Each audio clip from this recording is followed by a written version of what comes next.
The last time I saw my grandmother alive, she held my hand so tightly that I could feel her bones pressing against my skin.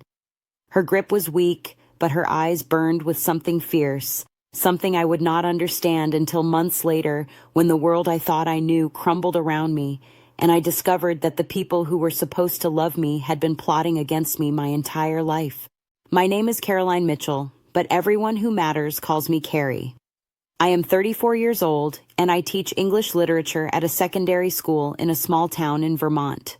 My life has never been glamorous or wealthy. I drive a 12-year-old car that makes concerning noises when I turn left. I rent a 2-bedroom apartment above a bakery, and most months I have to choose between buying books or buying wine. I chose this life because I love teaching, because shaping young minds and watching students discover the magic of language fills me with purpose. But there is another reason I chose a quiet, modest existence. I chose it because I spent my childhood watching my father chase money and status, and I swore I would never become like him. My grandmother, Eleanor Mitchell, understood me better than anyone. She raised me during the years when my father disappeared into his various business ventures and failed marriages. She taught me to read before I started school. She baked me apple pies every Sunday and told me stories about her own childhood in the mountains, about the lodge her parents built with their own hands, about the land that had been in our family for 4 generations.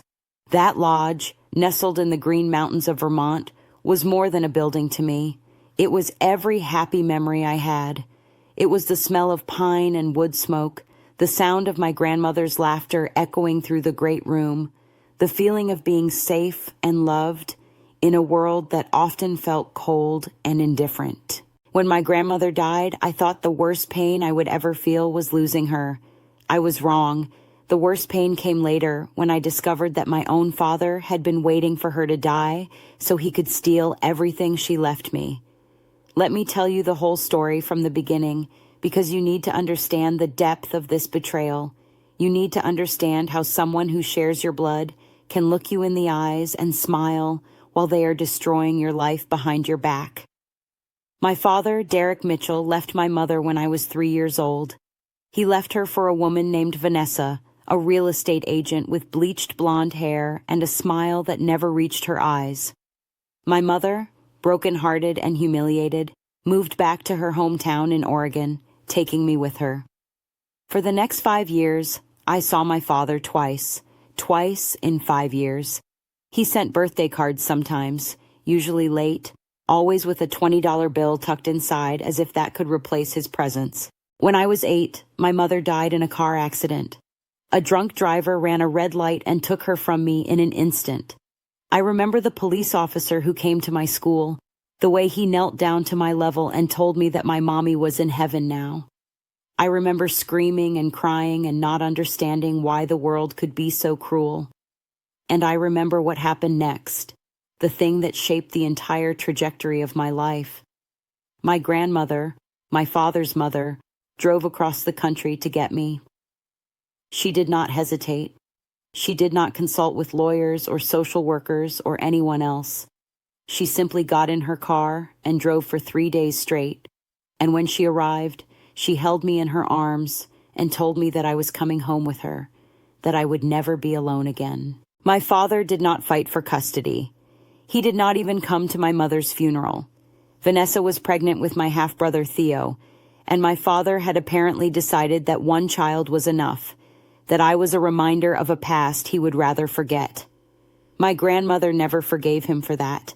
She never said it out loud, not in so many words, but I could see it in the way she looked at him during his rare visits, in the tight set of her jaw when she spoke his name. I grew up at the lodge.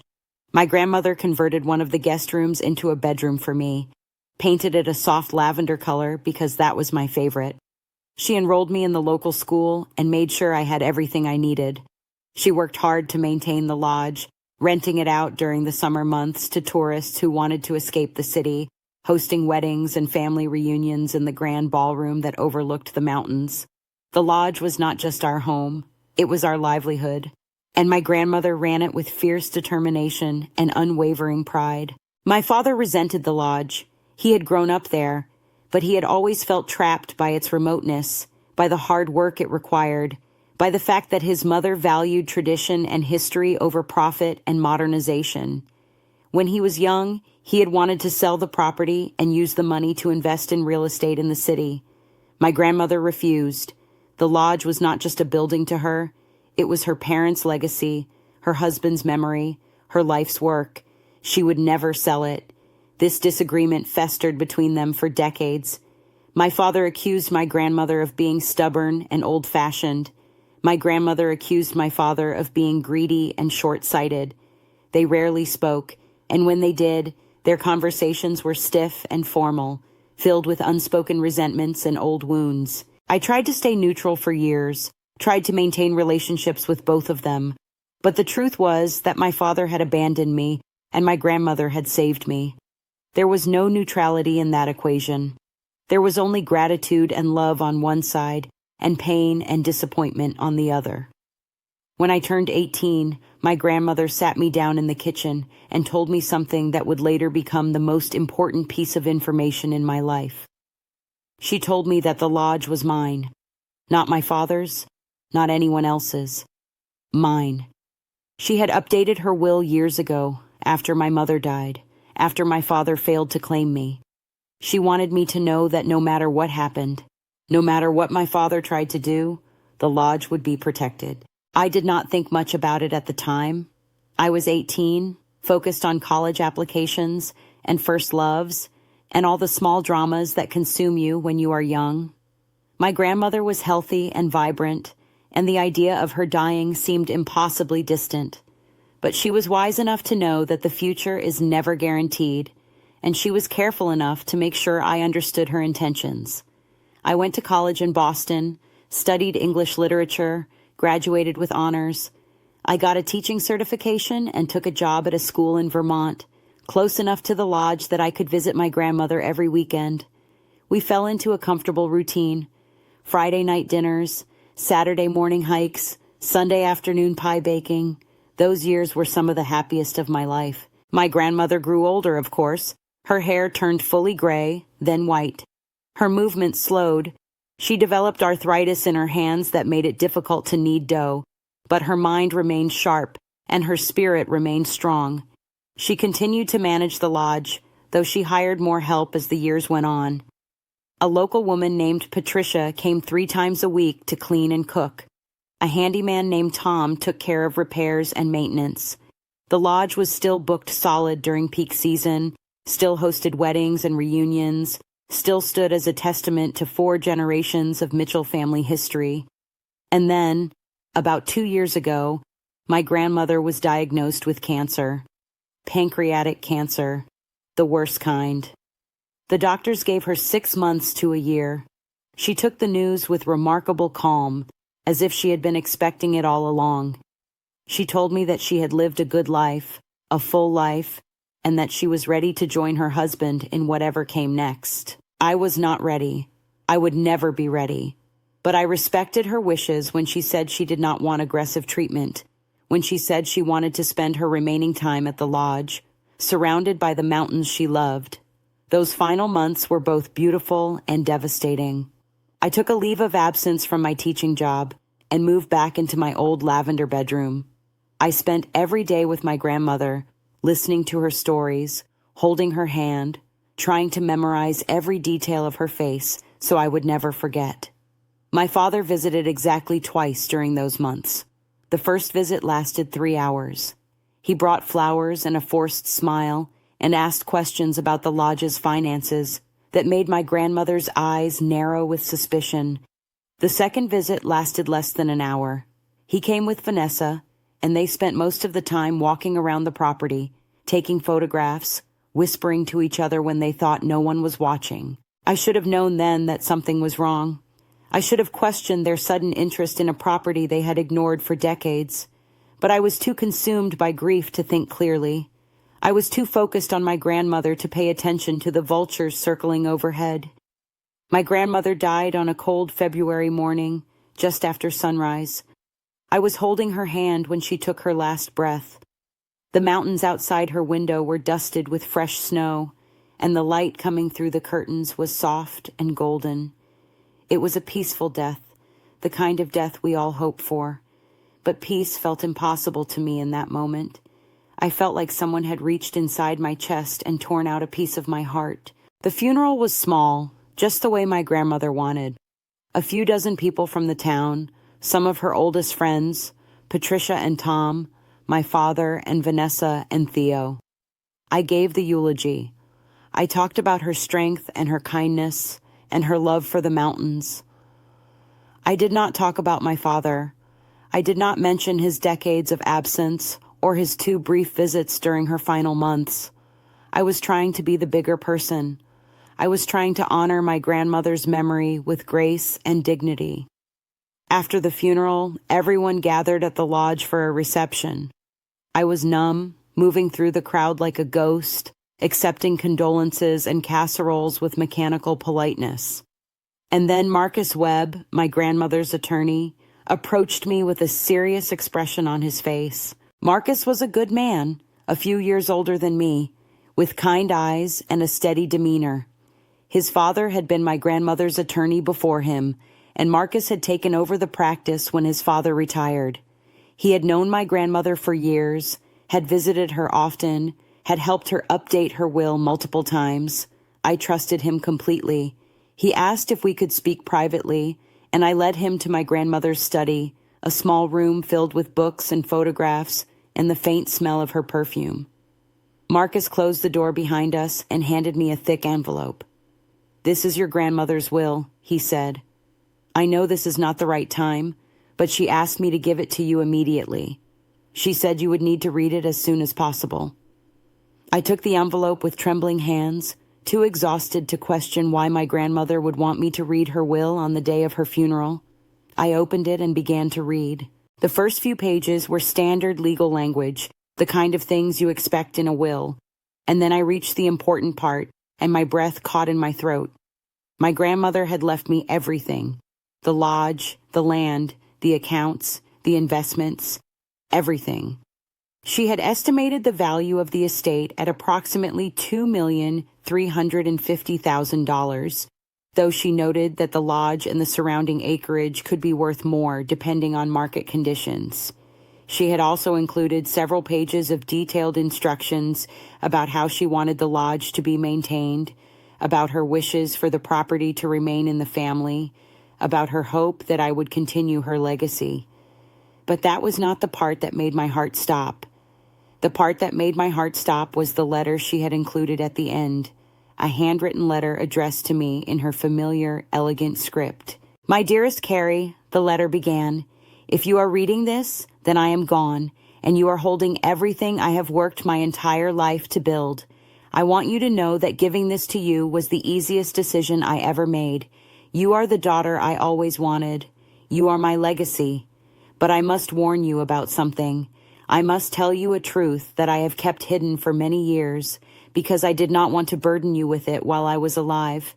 Your father has been waiting for me to die. He has been waiting for decades.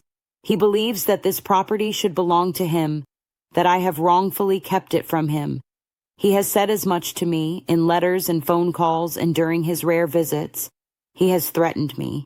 He has tried to manipulate me. He has done things that would horrify you if you knew. I have protected you from this knowledge because I wanted you to have a relationship with your father, if that was possible. But now that I am gone, I fear that he will try to take what I have left you. He will try to challenge this will. He will try to claim that I was not of sound mind, that I was manipulated, that there was undue influence. He will lie. He will cheat. He will do whatever it takes. I have prepared for this.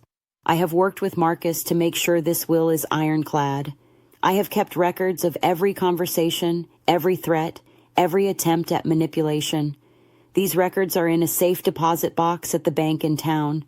The key is in the wooden box on my desk, the one your grandfather carved for me on our 10th anniversary. Do not trust your father, Carrie. Do not trust Vanessa. And be careful of your half-brother Theo. He is not a bad person, but he is weak, and his parents have poisoned him against you for years. I love you more than words can say. Be strong. Be brave. And remember that no matter what happens, this lodge is yours. It was always meant to be yours.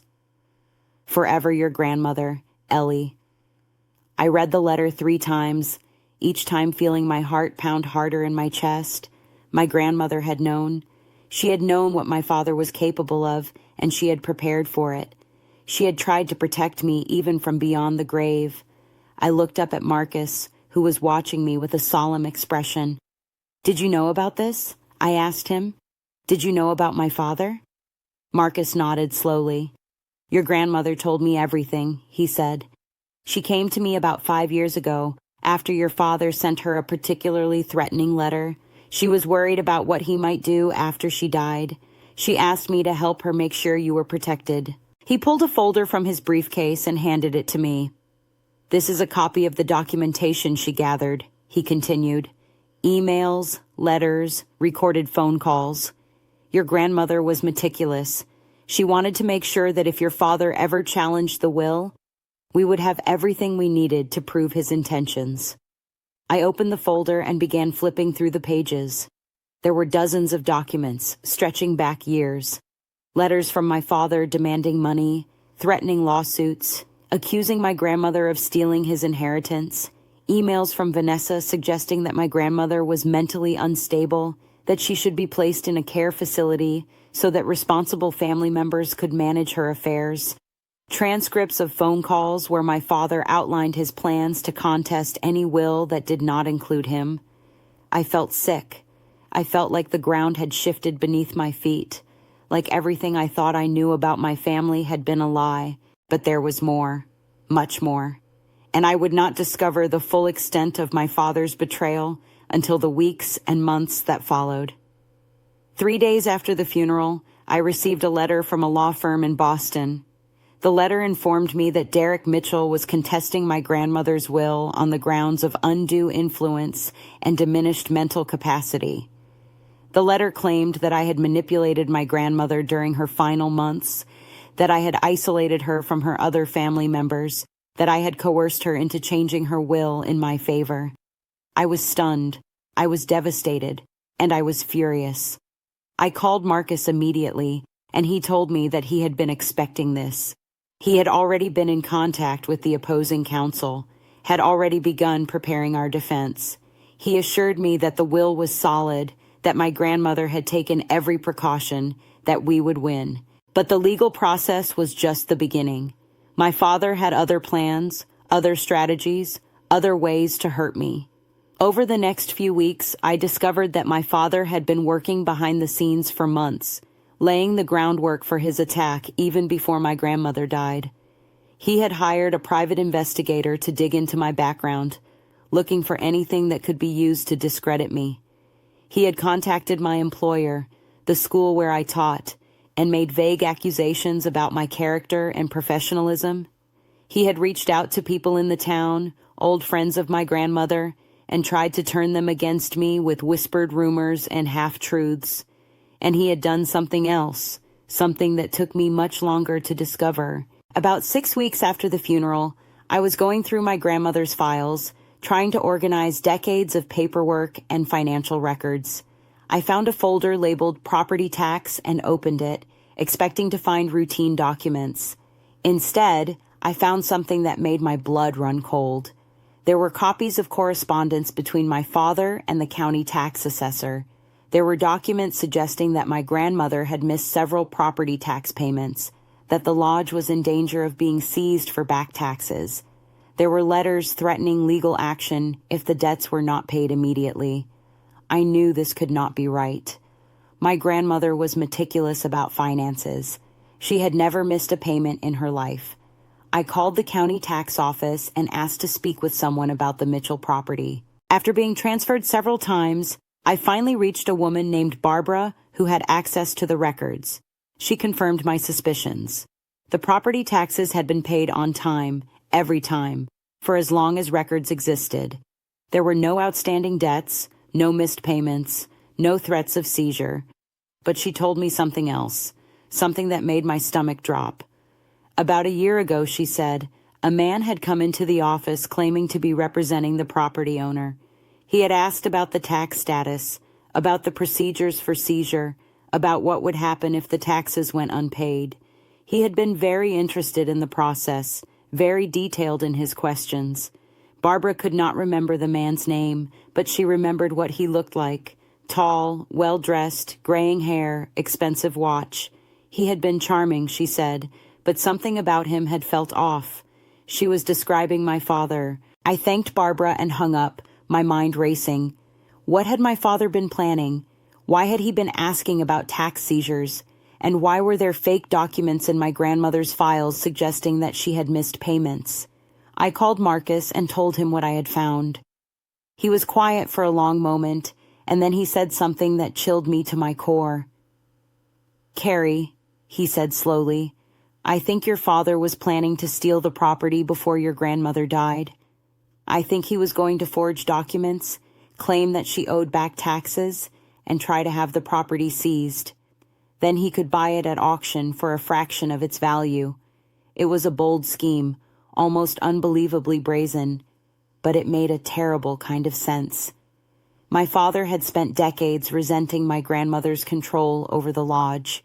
He had been waiting for an opportunity to take it from her, and he had almost succeeded. But something had stopped him. The documents were in my grandmother's files, but the scheme had never been executed. Why? I found the answer a few days later, buried in my grandmother's correspondence. There was a letter from Marcus, dated about 11 months before my grandmother's death. The letter thanked her for bringing certain concerns to his attention and assured her that appropriate steps had been taken to protect the property. My grandmother had discovered my father's plan. She had found the fake documents, or perhaps she had been warned by someone in the tax office. Either way, she had acted swiftly and decisively. She had contacted Marcus, and together they had created additional safeguards, additional layers of protection. They had made it impossible for my father to execute his scheme. And they had done something else, something I would not discover until much later. They had documented everything. They had gathered evidence of my father's attempted fraud, and they had kept that evidence hidden, waiting for the right moment to use it.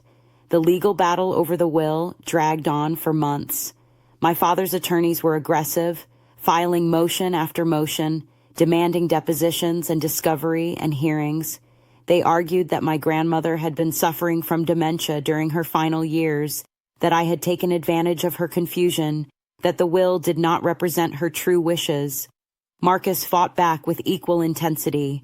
He produced medical records showing that my grandmother's mental faculties had been sharp until the very end.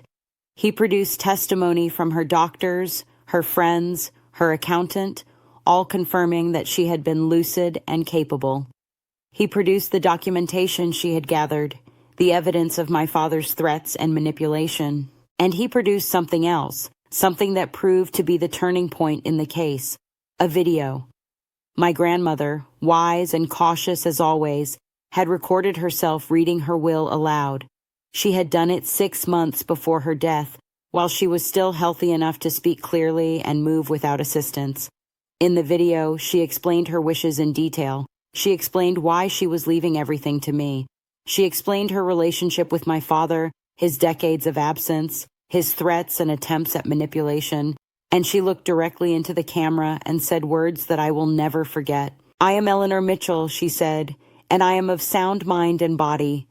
I am making this video because I know that my son, Derek, will try to contest my will after I die. I want there to be no doubt about my intentions. I am leaving my property to my granddaughter, Caroline Mitchell, because she is the only family member who has ever truly loved me, who has ever been there for me, who has ever cared about anything other than money. Derek, if you are watching this, I want you to know that I see you for what you are. I have always seen you, and I will not let you steal from Carrie the way you have tried to steal from me." The video was devastating. When it was played in court during one of the hearings, my father's face went pale. Vanessa clutched his arm, her expression frozen in shock. Even their attorney seemed caught off guard, shuffling his papers and asking for a brief recess. The judge denied the recess and watched the rest of the video in silence. When it was over, she looked at my father with an expression that could only be described as contempt. The case was not dismissed immediately, But the tide had clearly turned. My father's attorneys became less aggressive, their filings less frequent. Settlement discussions began, though my father initially refused to back down. He was stubborn, and Vanessa was even more stubborn, convinced that they could still win if they just found the right angle, but there were no more angles to find. My grandmother had been too thorough, too prepared. She had anticipated every move my father might make and had countered it before it could even be attempted. 6 months after the will was first contested, the court ruled in my favor. The will was upheld in its entirety. The lodge, the land, the money, everything was mine. I should have felt triumphant. I should have felt vindicated. But instead, I just felt empty. I had won the legal battle, but I had lost something far more important. I had lost any remaining illusion that my father was capable of love, that he had ever cared about me, that family meant anything to him beyond financial opportunity. But the story does not end there, not even close.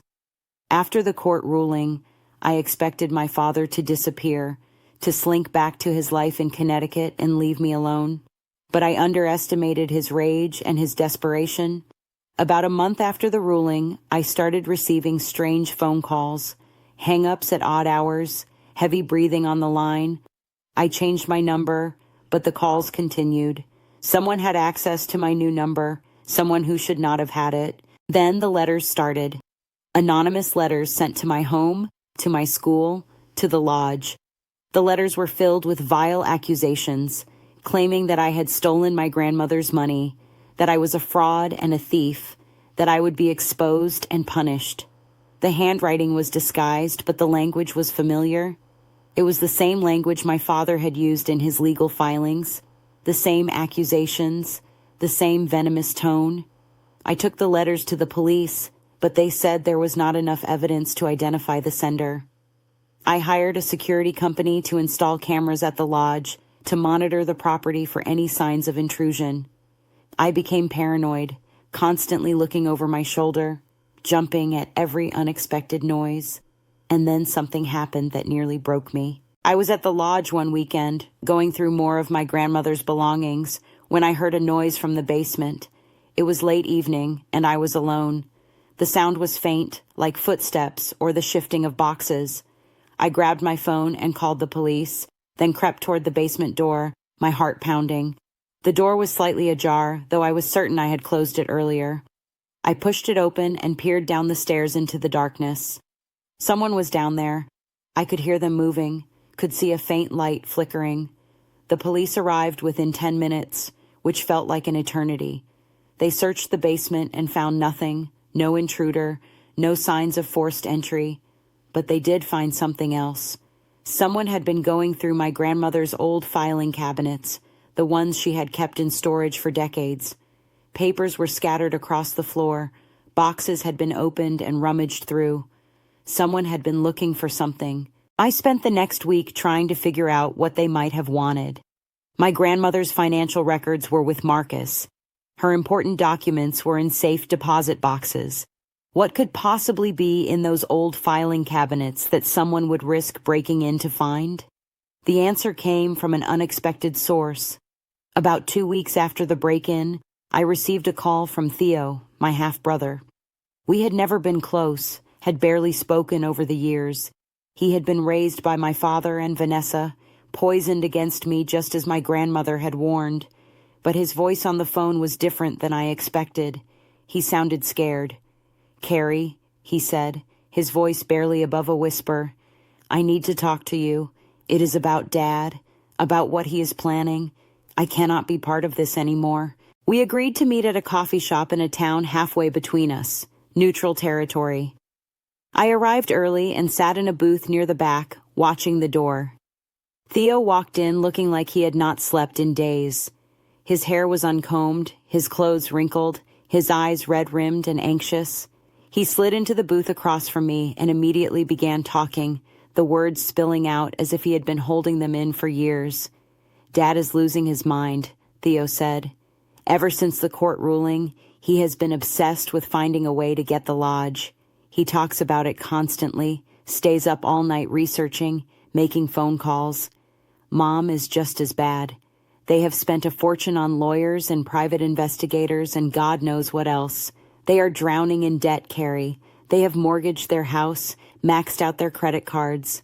They are desperate. I listened in silence, trying to process what he was telling me. I had known my father was angry about losing the case, but I had not realized how far he had fallen. Theo continued. The break-in at the lodge, he said, lowering his voice even further. That was Dad's idea. He hired someone to do it, someone who was supposed to find something in the old files. Dad is convinced that Grandma had evidence of some kind, proof of something that could change everything. He would not tell me what it was, but he was sure it was there. What kind of evidence? I asked. Theo shook his head. I do not know. But whatever it is, he did not find it. The guy he hired searched for hours but came up empty. Dad was furious. He almost had a breakdown when he found out. I sat back in my seat, my mind racing. What could my grandmother possibly have hidden that my father wanted so badly? And why was he so convinced that it would change everything? Theo reached across the table and grabbed my hand. Carrie, he said, you need to be careful. Dad is not thinking clearly anymore. He blames you for everything, for the court ruling, for Grandma cutting him out, for all of his problems. He has been talking about making you pay. I do not know what he is planning, but I am scared for you. I thanked Theo for coming to me, for warning me. I asked him why he had decided to break with his parents after all these years. He was quiet for a long moment, staring down at the table. Because I finally saw them for what they really are, he said softly. Because I realized that everything they told me about you, about Grandma, about our family, was a lie. And because I do not want to be like them, I do not want to end up bitter and broken and obsessed with money I was never going to get anyway. We talked for another hour, filling in the gaps of our childhood, trying to build a bridge across decades of separation. It was not easy, and I was not sure I could ever fully trust him, but I appreciated his warning, and I told him so. After we parted ways, I called Marcus and told him everything. He listened carefully, then said something that surprised me. I think I know what your father was looking for, he said. Your grandmother mentioned something to me years ago, something about a document that would be very damaging to Derek if it ever came to light. She said she was keeping it safe, as insurance. She never told me the details, but I always assumed it had something to do with his business dealings. What kind of business dealings? I asked. Marcus hesitated. Your father has had financial problems for years, he said. Multiple bankruptcies, failed investments, debts that he has never been able to repay. There have been rumors of fraud, of embezzlement, of investors who lost money and were never compensated. Nothing has ever been proven, but your grandmother was convinced that there was more to the story. She said she had proof. Proof of what? That was the question, and answering it would become my obsession over the following months. I started digging through everything my grandmother had left behind, every file, every folder, every box. I searched the lodge from top to bottom, looking for hidden compartments, false walls, anything that might conceal a secret document. I went through the safe deposit boxes again, examined every paper with fresh eyes, and finally, after weeks of searching, I found it. There was a hidden compartment in my grandmother's desk, a space behind one of the drawers that was invisible unless you knew exactly where to look. Inside the compartment was a leather folder, worn with age, sealed with a wax stamp bearing my grandmother's initials. I opened the folder with trembling hands. Inside were dozens of documents, organized chronologically, spanning nearly 20 years, bank statements, legal filings, newspaper clippings, photographs, recorded correspondence, and at the front of the stack, a handwritten letter from my grandmother addressed to me. Carrie, the letter began, if you are reading this, then you have found my insurance policy. I gathered this evidence over many years, hoping I would never need to use it. But if your father has pushed you to the point of desperation, then it is time for the truth to come out. Your father is a thief. He has stolen from investors, from business partners, from friends, from family. He has built his life on lies and manipulation, and I have proof. The documents that followed were staggering. There were bank records showing transfers from investment accounts into my father's personal accounts, funds that should have been distributed to shareholders but never were. There were contracts with forged signatures, partnership agreements that had been altered after they were signed. There were testimonies from former business partners, people who had trusted my father and been betrayed, people who had been paid off to stay quiet or threatened into silence. And there was something else, something that hit me like a punch to the stomach. There were documents showing that my father had tried to steal from my grandmother directly, years ago, by forging her signature on loan applications and using her property as collateral without her knowledge. He had taken out nearly $300,000 in loans against the lodge, money that he had never repaid. My grandmother had discovered the fraud and confronted him, had threatened to go to the police. He had begged her for forgiveness, had promised to make it right, and she had paid off the loans herself, quietly, to avoid scandal and protect the family name. She had never told anyone. She had kept the secret for years, kept the evidence hidden, kept it as insurance against the day when she would need to protect the people she loved. I sat at my grandmother's desk for hours, reading through every document, trying to comprehend the depth of my father's crimes. He was not just greedy. He was not just manipulative. He was a criminal. He had stolen hundreds of thousands of dollars over the years, had destroyed lives and livelihoods, had escaped consequences through charm and cunning and the protection of a mother who loved him despite everything. And now I had the evidence to bring him down. I called Marcus the next morning and told him what I had found. He came to the lodge immediately, spent the entire day reviewing the documents. When he was finished, his face was grave. "This is enough to pursue criminal charges," he said. "Fraud, forgery, embezzlement. If you want to go to the police, we have everything we need." I thought about it for a long time. Part of me wanted vengeance, wanted to see my father in handcuffs, wanted him to suffer the way he had made so many others suffer. But another part of me was exhausted, worn down by months of fighting, unsure if I had the strength for another battle. And then I thought about what my grandmother would have wanted. She had kept this evidence hidden for years. She could have used it at any time, could have sent her own son to prison, but she had not. She had held it in reserve, hoping she would never need it. She had left me a choice, and I had to decide what kind of person I wanted to be. It took me several weeks to make my decision. During that time, I reached out to some of the people named in my grandmother's documents, the former business partners and investors who had been defrauded by my father. I wanted to hear their stories, to understand the full scope of the damage he had caused. The stories were heartbreaking. There was a man named Richard who had invested his life savings in one of my father's real estate ventures, money that was supposed to fund his retirement. My father had promised guaranteed returns, had shown him fake documents and impressive projections. Richard had lost everything and had spent the last decade working part-time jobs to make ends meet. There was a woman named Catherine who had been my father's business partner in the early years, who had trusted him with her family's money. When the partnership dissolved, my father had manipulated the accounting to keep most of the profits for himself. Catherine had been too ashamed to fight back, too humiliated to admit she had been conned. There were others, at least a dozen people whose lives had been damaged or destroyed by my father's schemes. They had all been paid off or threatened, or simply worn down by legal battles they could not afford. They had all given up hope of ever seeing justice. I told them about the evidence I had found.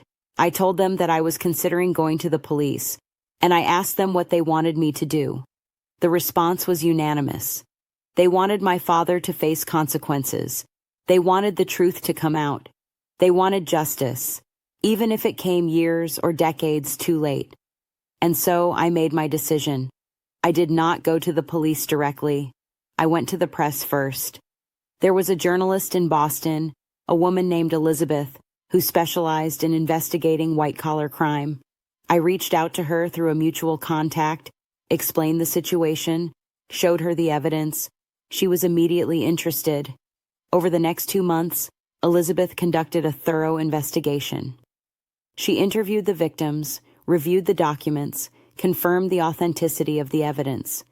She reached out to my father for comment, and he denied everything, calling the accusations baseless and the evidence fabricated. He threatened to sue if she published anything. But Elizabeth was not intimidated. She had too much evidence, too many corroborating sources. Her story was airtight. The article was published on a Sunday morning, front page of the Boston Globe. The headline read, "Prominent investor accused of decades-long fraud, victims seek justice." The story was devastating. It outlined my father's schemes in meticulous detail, quoted the victims by name, included excerpts from the forged documents and fake contracts. It described how he had stolen from his own mother, how he had tried to contest her will after she died. It painted a picture of a man who was charming on the surface but rotten to the core. The response was immediate and overwhelming. Within hours, my father's phone was ringing off the hook with calls from angry investors, from reporters seeking comment, from lawyers threatening legal action. His social media accounts, which Vanessa had carefully curated to project an image of success and respectability, were flooded with comments calling him a thief and a fraud. And then the authorities got involved. The district attorney's office announced that they were opening an investigation into the allegations. They subpoenaed the evidence I had provided, interviewed the victims, began building a case. Within a month, my father was arrested and charged with multiple counts of fraud, forgery, and embezzlement. The trial lasted 3 weeks. The prosecution presented overwhelming evidence, including the documents from my grandmother's hidden folder, the testimonies of the victims, the financial records showing the flow of stolen money. My father's defense was weak and unconvincing, built on denials and deflections that crumbled under cross-examination. I was called as a witness. I sat in the courtroom, looked my father in the eyes, and told the truth. I told the story of my grandmother's death, of the contested will, of the break-in at the lodge. I told the story of finding the hidden evidence, of making the choice to pursue justice. I told the story of a man who had abandoned me as a child, who had threatened my grandmother for decades, who had tried to steal everything she had built. My father stared at me with hatred in his eyes. But there was something else there too, something I had never seen before. Fear. He was afraid of what I had become, afraid of the power I now held, afraid of the consequences that were finally catching up with him. The jury deliberated for less than a day. They found him guilty on all counts. The sentencing hearing was held a few weeks later. The judge, a stern woman with gray hair and no tolerance for excuses, listened as the prosecution outlined my father's crimes and recommended a significant prison sentence. She listened as the victims spoke, one by one, about how my father had destroyed their lives. And then she delivered her verdict. Derek Mitchell was sentenced to 15 years in federal prison, with no possibility of parole for at least 10 years.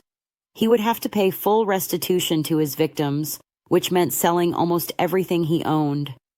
The judge called him a predator who had exploited trust and caused immeasurable harm, and said that a lengthy prison sentence was the only appropriate punishment. My father was led out of the courtroom in handcuffs. Vanessa was sobbing in the gallery, her carefully constructed world crumbling around her. Theo was not there. He had cut all ties with his parents after the truth came out, had moved across the country to start a new life. I walked out of the courthouse and stood on the steps, breathing in the cold November air. A few reporters approached me, asking for comment, but I had nothing to say. The story was over. Justice had been served. But there was one more piece of the story, one more revelation that I would not discover until months later. After my father's conviction, Vanessa was forced to sell their house to pay legal fees and restitution. While clearing out the house, she found something hidden in my father's home office, something that explained the depths of his obsession with the lodge.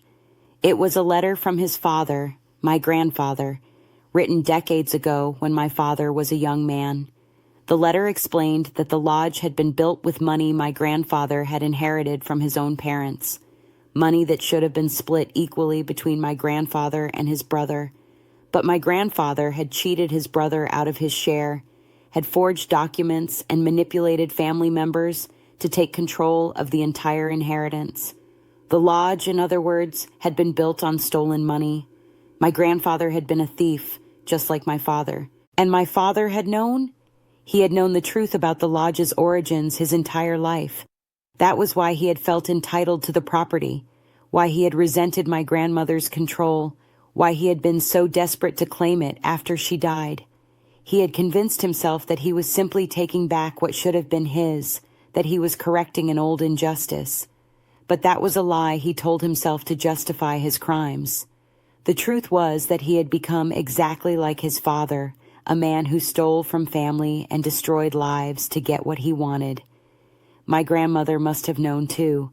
She must have discovered the truth about her husband's past at some point during their marriage, but she had chosen to keep it hidden, to protect the family name, to build something positive from a foundation of theft and lies. And in the end, she had left everything to me, the one person she trusted to honor the lodge's history while breaking the cycle of greed and betrayal. I still own the lodge today. I have restored it to its former glory, have continued my grandmother's tradition of hosting weddings and reunions, have kept the property in the family just as she wanted. I visit every weekend, walk the same trails she walked, cook in the same kitchen where she taught me to bake. Sometimes, late at night, I sit in her study and think about everything that happened. I think about my father in prison, about Vanessa alone in a small apartment somewhere, about Theo trying to build a new life across the country. I think about my grandmother and the secrets she kept, the burdens she carried, the love she showed me even when her own son disappointed her over and over again. I do not feel triumph. I do not feel vindication. I feel something more complicated, a mixture of sadness and relief and hard-won peace. I did what I had to do to protect what my grandmother left me. I exposed the truth, even when the truth was painful. I brought my father to justice, even though he was my own blood. And I learned something important along the way. I learned that family is not just about blood. It is about love, about loyalty, about choosing to be there for each other, even when it is difficult. My grandmother was my family. Marcus was my family. The people who supported me through the darkest times were my family. My father was just a stranger who happened to share my DNA. The lodge stands on its mountain, surrounded by trees that have been growing for generations. The view from the great room is the same view my grandmother saw every morning of her adult life. The wooden floors creak in the same spots they always have. The smell of pine and wood smoke fills the air. Sometimes I wake up early and watch the sunrise from my grandmother's old bedroom. I think about her holding my hand on her deathbed, about the fierce look in her eyes, about the warning she tried to give me. She knew what was coming. She prepared me for it, and because of her, I was ready. The revenge was not something I sought. It was not something I planned. It was simply the natural consequence of telling the truth, of refusing to let lies and manipulation win, of honoring the memory of a woman who deserved better than the son she raised. My father took so much from so many people, but he could not take the lodge. He could not take my grandmother's legacy, and he could not take my spirit. I am Carrie Mitchell, and I am the keeper of my grandmother's dream. I am the guardian of 4 generations of history. I am the one who exposed the truth and brought a criminal to justice. And I am finally at peace. The mountains watch over me, just as they watched over my grandmother. The lodge stands strong, just as it has stood for generations. And I know, deep in my heart, that she is proud of me. That is the end of my story. A story of betrayal and broken trust, of lies that stretched across decades, of a father who valued money over his own daughter, but also a story of love that transcended death, of wisdom passed from grandmother to granddaughter, of justice served even when it seemed impossible. If there is one thing I want you to take from this story, it is this. The truth always comes out eventually. No matter how deeply someone buries their lies, no matter how carefully they construct their deceptions, the truth has a way of rising to the surface, And when it does, the people who built their lives on lies will face the consequences. My father learned that lesson too late. He is sitting in a prison cell right now, paying for decades of crimes, wondering where it all went wrong. And I am sitting in my grandmother's lodge, surrounded by mountains and memories, grateful for every moment I have. Some people would call what happened to my father karma. Some people would call it justice. I call it the natural result of a life built on betrayal. He betrayed his mother. He betrayed his investors. He betrayed his business partners. He betrayed me. And in the end, all those betrayals caught up with him. The lodge is worth more than $2 million. But its true value is not in the money. Its true value is in the memories, in the history, in the love that has been poured into these walls for generations. That is something my father never understood. That is why he lost. I think about Theo sometimes, wonder how he is doing in his new life, wonder if we will ever have a real relationship. He reached out to me after the trial, apologized for everything his parents had done, asked if there was any chance we could start over. I told him the door was open, that I was willing to try. We are not close yet. There is too much history, too much damage. But we talk occasionally, share updates about our lives, slowly build the trust that was never allowed to develop when we were children. Maybe someday we will be the siblings we were always meant to be. Maybe the next generation of Mitchells will be different from the one that came before. That is my hope, at least. That is what keeps me going. The lodge will stay in my family forever. I have already updated my will to make sure of it. When I die, it will go to someone who understands its history, who values its legacy, who will protect it the way my grandmother protected it. And somewhere in the mountains, in the whisper of the wind through the trees, I believe my grandmother is watching.